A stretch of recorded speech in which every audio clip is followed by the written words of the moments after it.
আপনাদের এই যে হাটগাছি অঞ্চলে আপনাদের এখানে কেমনভাবে কি ভোট হয়েছে আপনি একটু বলুন। এখানে কোনো বিরোধী কোনো চাটা বিজেতে পারিনি গো, শুধু আশেপাশে ঘোরাফেরা করছে। আপনাদের এখানে শান্তিপ্রিয়ভাবে ভোট হয়েছে? হ্যাঁ, আজকের এখানে শান্তিপ্রিয়ভাবে ভোট হয়েছে। আপনাদের এখানে নিরাপত্তা কেন্দ্র বাহিনীতে শুরু করে রাজ্যের পুলিশ কেমন কি করছে? খুব ভালো করছে, এখানে কোনো অসুবিধা নেই, আমাদের বুধে কোনো সমস্যা নেই।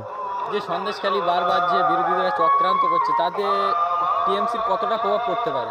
কোনো প্রভাব পড়বে না। এখানে বিরোধী চক্রান্ত করে মিথ্যে অভিযোগ দিয়ে এখানে নানাভাবে মিথ্যে অভিযোগ দিয়ে এখানে লটাচ্ছে, এসব মিথ্যাবাদী চলবে না। এখানে একচেটিয়া তৃণমূলকে ভোট পড়বে। প্রমাণ তো গঙ্গাধর কয়াল তো দিয়েছে, এ বিষয়ে আপনি কি বলবেন?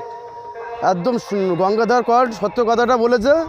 বিজেপি পুরো চক্রান্ত করে সন্দেশখালীতে কালিমালিপ্ত করার চেষ্টা করেছিল, সে বাস্তব মোটামুটি ফাঁস হয়ে গেছে। যে মমতা ব্যানার্জি তিনি বললেন যে হাজী নুরুল জিতলে প্রথমেই সন্দেশখালী যাবো, এ নিয়ে আপনি কতটা খুশি? এতে আমি 100% খুশি। আর মমতা ব্যানার্জি যেটা বলে সেটাই করে, এটা আমি আশাবাদী। তো আজকে আপনারা এই সন্দেশখালী থেকে কত ভোটে লিড দিতে পারেন? এখানে মিনিমাম আমাদের বসিরহাট লোকসভা হাজী নুরুল ইসলাম 3.5 লাখ থেকে 4 লাখ ভোটে আমাদের এখানে হাজী নুরুল ইসলাম লিড দেবে।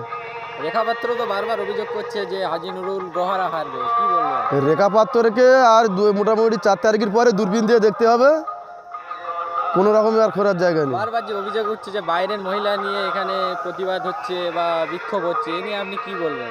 সব মিথ্যে। কি মানুষ আর নেই? সন্দেশখালী বিজেপির পাশে মানুষ নেই, এসব চক্রান্ত করে সে চক্রান্ত গঙ্গাধর কয়াল ফাঁস করে দিয়েছে। এর আগে আপনাদের সরবেড়ে তারপরে কানমারি যে মিছিল হচ্ছে জনজোয়ার, এ নিয়ে আপনি কি বলবেন? মানুষ তৃণমূলের পাশে আছে, মানুষের উন্নয়ন থেকে মানুষ ভোট দেবে। এ বিজেপি চক্রান্ত মানুষ মাথায় নেবে না। মানুষকে এর আগে যে 2000 টাকা যে প্রলোভনে যে খুব চক্রান্ত করেছে, মায়েদের মান সম্মান নিয়ে ছিলিমিনি গেল, এ নিয়ে আপনি কি বলবেন? মানুষকে মিথ্যে কথা বলে এই যে রেপ ধর্ষণ এসব বাজে কথা, এই 2000 টাকা টাকা একটা করে মোবাইল দিয়ে এইসবগুলো বিভ্রান্ত করেছে। তাহলে আপনাদের এখানে বিরোধীদের প্রভাব কেমন? কোনো প্রভাব নেই, এখানে তৃণমূলী জয় জয় আকার।